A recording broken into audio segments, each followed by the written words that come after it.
We touched on this a moment ago. There's a sense of distrust of law enforcement in some neighborhoods and communities, brought on in part by national events like the killings of George Floyd and Tyre Nichols, and even cases much closer to home. I asked KCPD Chief Stacey Graves about the issue. We've seen a handful of KCPD officers even convicted over the years of excessive force cases. Is that a culture issue? And if so, how do you address that as chief? So there have been some opportunities that have presented themselves. I mean, when I say opportunity, I wouldn't necessarily say it was a good thing, but I think that when what happened in Memphis, when that came about and came to light, that was a perfect opportunity for me to bring all of our command staff in and really drive it like from the top down of the importance of a culture of accountability, that this is what the expectation is here at KCPD, that you have a duty to intervene. Tell me what that means, duty to intervene. A duty to intervene. That means when an officer may be getting emotionally involved in a situation, or sometimes it's just a strong reaction, or even, let's just say, like maybe just kind of stepping over as far as the force that they're using.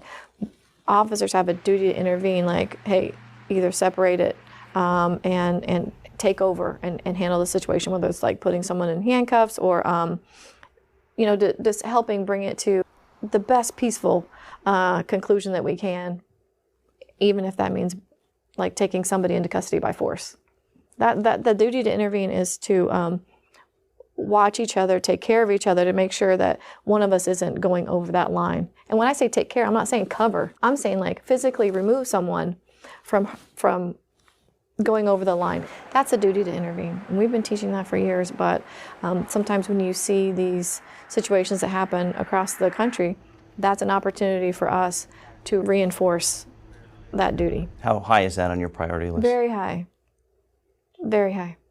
Because we have had some situations over the past couple years, the past year, I'd say, situations like this, I would consider one-offs, but that's still the culture of accountability, to where we don't have any one-offs, that you make sure that we catch ourselves before something like that happens. You get your heart beats fast, you're going to these life-threatening calls, and we're human.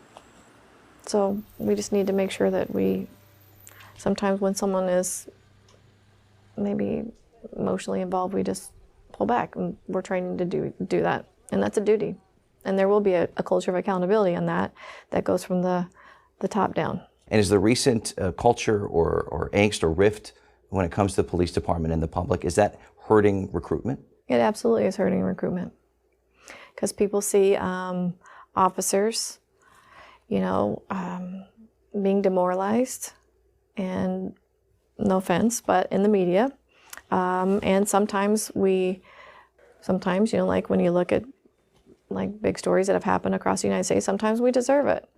But as a whole, that is like a small number of officers where it's a big deal. Don't get me wrong. I'm wholeheartedly not minimizing those situations, and we all learn from them.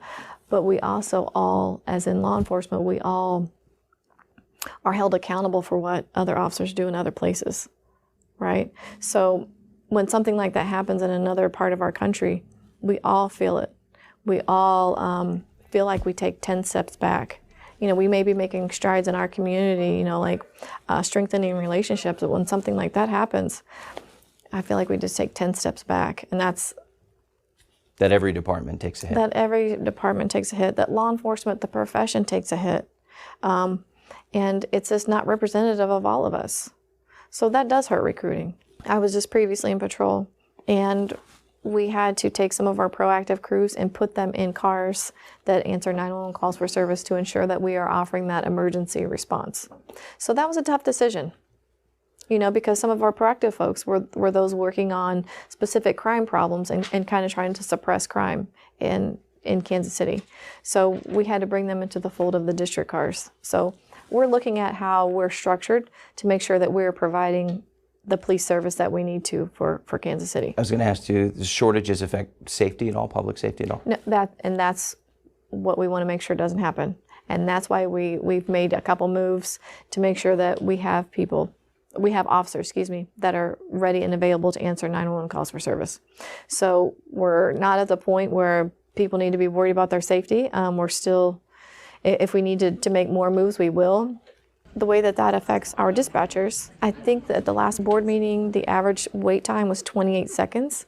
The industry standard should be 15 seconds 90% of the time.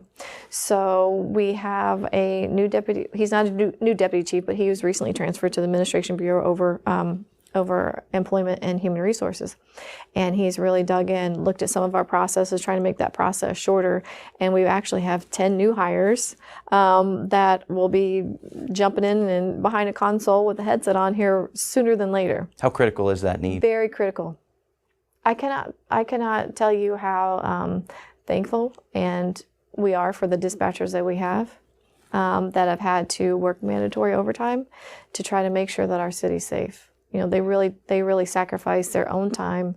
I'm sure time with their families also. So I'm very thankful for them. But that's something that's one of our top priorities. And I can tell you that our Board of Police Commissioners have really stayed on that topic and ensured that KCPD gets to where we need to be.